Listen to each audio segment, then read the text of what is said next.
there's one thing to know about our family, it's that we specialize in building and fixing stuff. So cars, vacuum cleaners, skateboards, machines, and everything in between.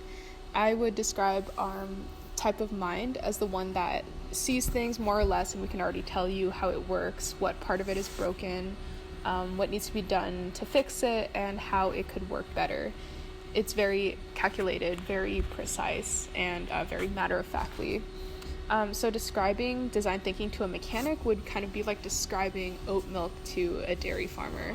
The common reactions would be along the lines of, that's overly complicated, or that's not how this works. It's very matter-of-factly, so the common reaction would be like, no one would find that useful, and it's not useful. For someone who fixes and builds things, design thinking kind of comes across as like an abstract and a very lengthy approach, I think, to reaching the same destination. So in this video, I'm going to try and sort of bridge that understanding between the two mindsets. I wanted to start this video by highlighting the aspects of mechanics that can compare to the design thinking process. First and foremost, it would be meeting the user. So both a mechanic and a designer would try and understand the user, though a designer would probably be more in-depth, or actually almost rather more broad with it, but cover more breadth. So a mechanic, in a way, would try to understand the user only in the context of, let's say, their car and its functionality. So the questions would be like, how to use this car? What sounds are you hearing with it? What issues are you facing? Do you off-road with it? Do you regularly haul heavy items such as a trailer or an RV? Do you use this car in rainy or snowy weather conditions?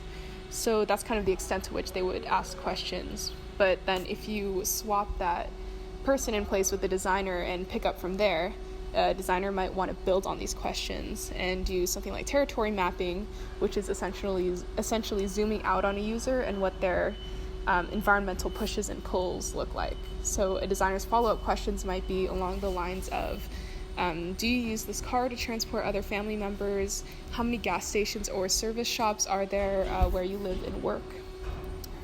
The second would be diagnosing the problem. So although for a mechanic there's no other way to fix a car or a machine than the right way, a mechanic can still start by getting the client's take on what the issue is. So they'll ask questions like, can you walk me through what happens when you try to accelerate the car?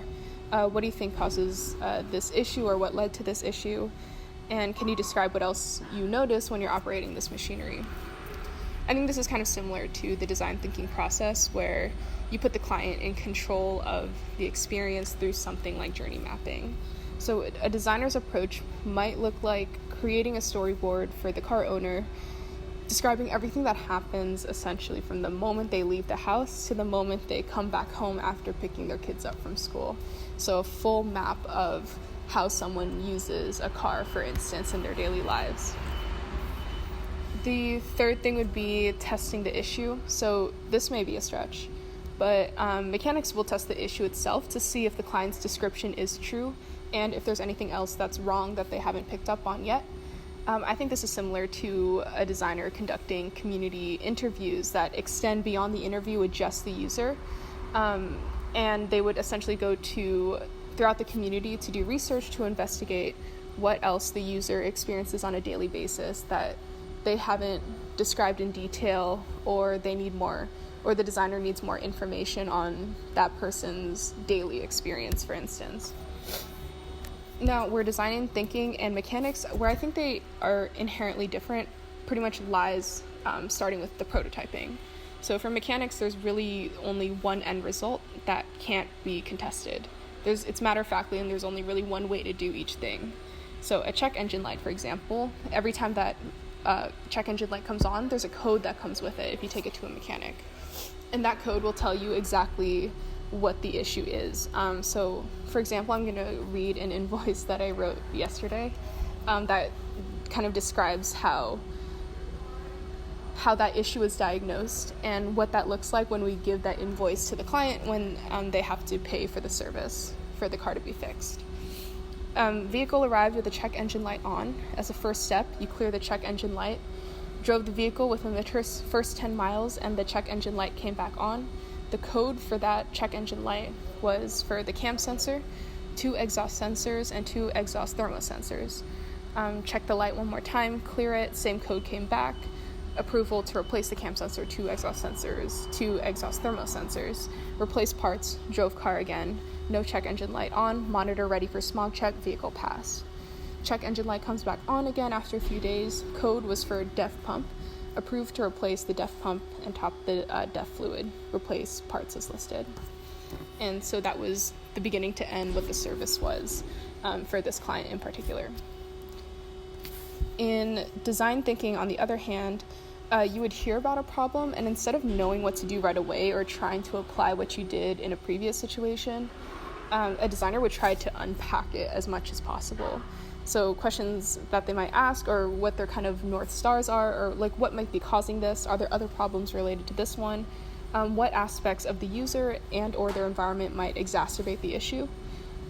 When I was a freshman at NYU, I started doing research related to irrigation on rice farms, and it was very, through a civil engineering perspective. And then I presented it in front of DFA in the makerspace, and suddenly I was hearing questions that I had never associated with my research before. For example, what do the farmers have to go through on a day-to-day basis? Do native languages play a role in the way they conduct their business and interact with the government? What is the government like in regards to supporting agriculture? So although these inquiries seem unrelated at first, it ultimately exposed me to the fact that every situation and every instance has like a larger system that extends beyond it. And if I wanted to make an impact personally on this specific issue, even if it's just related to engineering, I'd have to consider these larger systems that were at play. So I took that mindset to the Philippines, where I ended up working with students to try and identify what issues extended beyond just the development of irrigation systems on rice farms. And we would sit in this room, even if there was like a hurricane outside, and we would use our notebooks. We didn't have Post-its, but in our notebooks we would think about like what were the issues surrounding agriculture in the northern Philippines, and what are the potential ways we would try and solve it. So it was like the research part mixed with the prototyping. We looked at like ecosystem-based solutions, hard engineering approaches, soft engineering approaches, for example.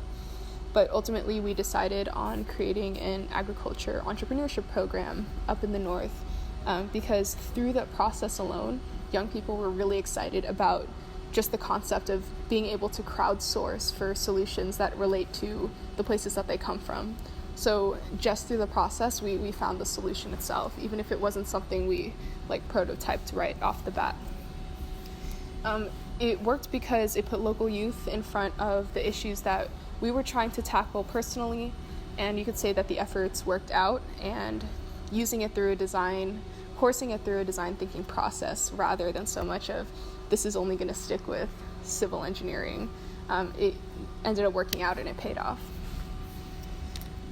So basically, going from high school to college, I kind of went from having a mindset of fixing things in a matter-of-factly way, like I do here, to extending it to allow ambiguity and different possibilities to come into play before arriving to a specific solution.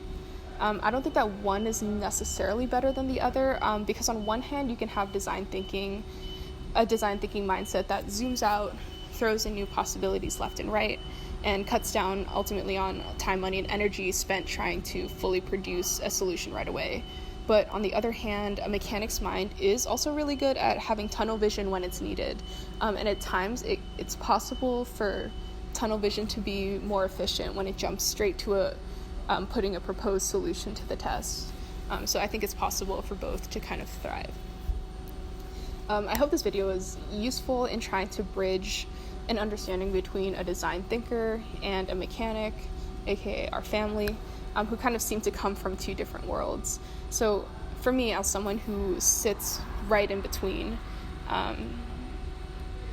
like a design thinker and someone who fixes things in a matter-of-factly way, I'd say that ultimately the two, so like design thinking and mechanics, are working towards the same goal, which would be producing a solution that works for the client. But I think that each one gets there differently. So mechanics is set and there isn't much ambiguity involved. whereas design thinking allows for ambiguity as early in the process as just identifying what the problem is.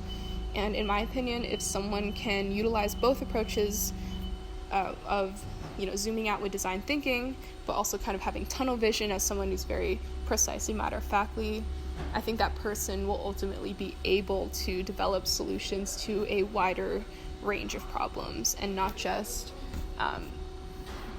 one set of problems that's where it's useful to have a design thinker and choosing that, or only solving problems that would be best solved by someone who kind of jumps straight to a solution. So that's my understanding of the two, and I think that's how I would describe design thinking to maybe someone who is producing solutions but in a different way. And I think these are the ways that they compare with each other and potentially highlight the things that are similar between them that maybe haven't been as explored before. And those are the end of my thoughts.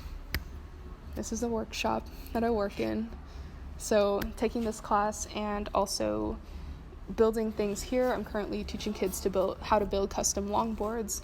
It's interesting to be able to, on one hand, on Mondays, be able to take a class that's pushing me to think on Post-it notes and challenge questions and how might we's, and then the rest of the week being here and engaging the side of my mind that's very focused on a specific process where the only amount of ambiguity is what they want to paint their decks. But yeah, that's all. Thanks for listening.